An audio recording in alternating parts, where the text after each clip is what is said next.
Hello?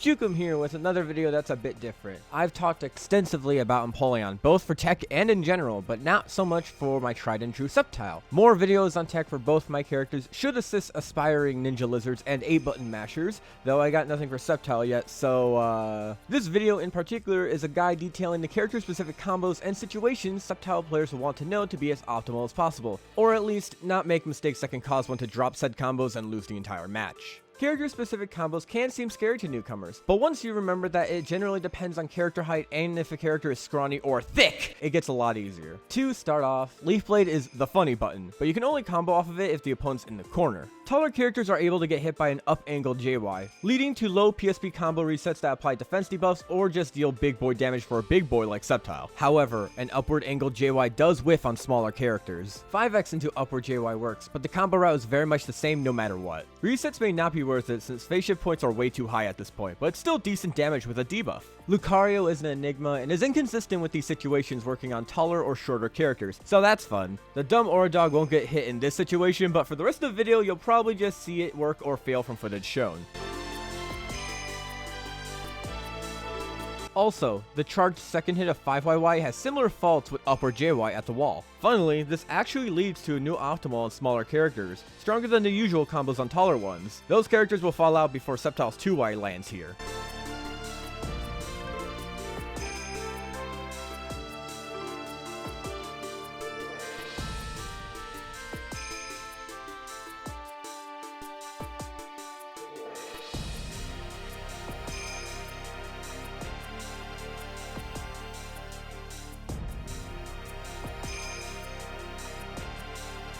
Next up on small characters are privileged in this game comes Sceptile's 8Y. This attack is a fantastic Oki option on anyone that's Lucario's height or taller, but for Braixen and below, it whiffs. For the ability to be plus, react to the opponent's options, or combo on hit, you want to time the lingering second hit only, which just so happens to be the one that whiffs. Luckily, Sceptile has a million other Oki options, but now he can't be completely safe against Pikachu Volt Tackle. Oh no! Anyway, up ankle JY when landing on taller characters can lead to a unique 8Y combo with the lingering second hit. This is due to the character's head being flung back like a drama queen, dodging the first hit before recovering from the recoil and putting their head back where the second hit is. The longer it takes for the head to come back is character dependent and matters a lot. Someone like Blastoise is still really hard to combo off of this since he doesn't move back as much. But the Mewtwo duo both recoil a lot, so this works fine for them.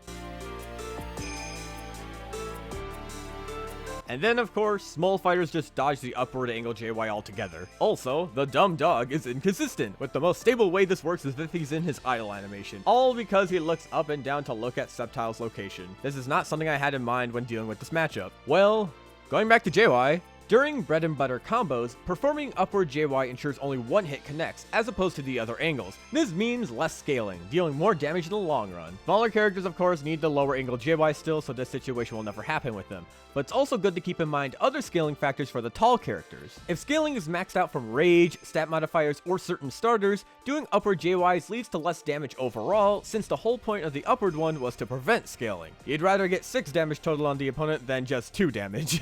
This 5YY combo is a good example. The first 2 JY should aim upward, while the last one is angled lower since scaling is maxed out by then. Do keep in mind that this isn't including JX into the equation, which would surely make it so that you'd have to do a lowered angle JY much sooner. It's a small amount of damage, but this is what we call the optimization station. Choo-choo. Also during these combos, the single hit JY can allow Leaf Blade to connect. It's easier to do at the wall if you want to get a tipper hit for a full combo, allowing for big damage and defense debuffs. It's actually a whole new optimal. This is easiest on Blastoise and both Mewtwo, who you can hold back all the way during the bullet seed jump before the JY. Of course, shorter characters don't have to deal with this situation at all, but they also have it a bit easier when hit by Sceptile's counterattack. This CA is notable for being able to launch opponents in either direction he wants, but small characters affect both in various ways. In the 5x route to push them forward, upward JY whiffs, unlike against taller characters. Going for the middle angle JY still results in the same combo as tall characters, using 5x right after into upward JY. Should note you gotta walk forward a bit against Braixen after the first JY cause she's just weird. This can lead to unique combos though, so it's an interesting take on character height differences than just being immune to certain routes. It all around does lead to around the same amount of damage but at the very least, it means Sceptile can do his 8Y reset at the end, as it's a very common ender. Sceptile's 6YY route after CA brings the opponent back, usually to go for 8Y into 5YY afterward. This does work on smaller characters, though the 6YY has to be delayed or they get launched too far for the 5Y to connect, causing an air tech.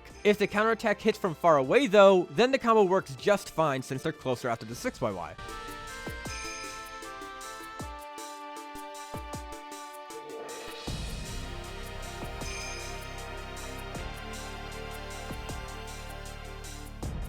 Last specific combo I want to talk about today, which is avoiding the realm of height, finally. It's related to Sceptile's basic bread and butter combo. You don't have to worry about any of this if the opponent's at the wall, but for mid-screen, Sceptile has 3 different combos. The first works on every character and is the easiest to remember. Just a 5x starter into low JY and loop them, hitting 5x 3 times. Against Suicune, Charizard, Blastoise, and Darkrai, you can end with 6YY instead of the last 5x for more damage instead since they're so big. Okay, maybe not Darkrai for big, but I can't explain him. He's a freaking twig, but I guess it just works. This last BNB combo is the most important, utilizing 5YY or JX into 5YY as its starter. Depending on the character, you're able to do a full 5YY combo, ending with a 5x and a tip or leaf blade. It's weirdly character specific. On screen is a list of all the characters this combo works on, because I'm not saying all those names. That said, while 5x will whiff, 2x will connect, and while it won't get a phase shift, you're still able to get an Oki opportunity, usually with 8Y.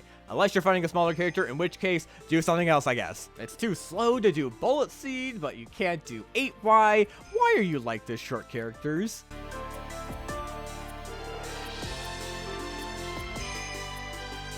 And like I said, it's weirdly character specific. Seems the skinnier characters are safe from it, but then Pikachu can be hit, so I don't know. But yeah, that's a lot of character specific situations for the good old Hoenn starter. Of course, there's more you can look into, such as positioning that can lead to various smaller conversions that are character dependent. But this was just a basic video to look into it. Thank you everyone for watching this video. I hope you all learned a lot from it, especially you Ninja Lizard fanatics. A like and subscribe would mean a lot, but yes, see you guys next time for more Pokken content.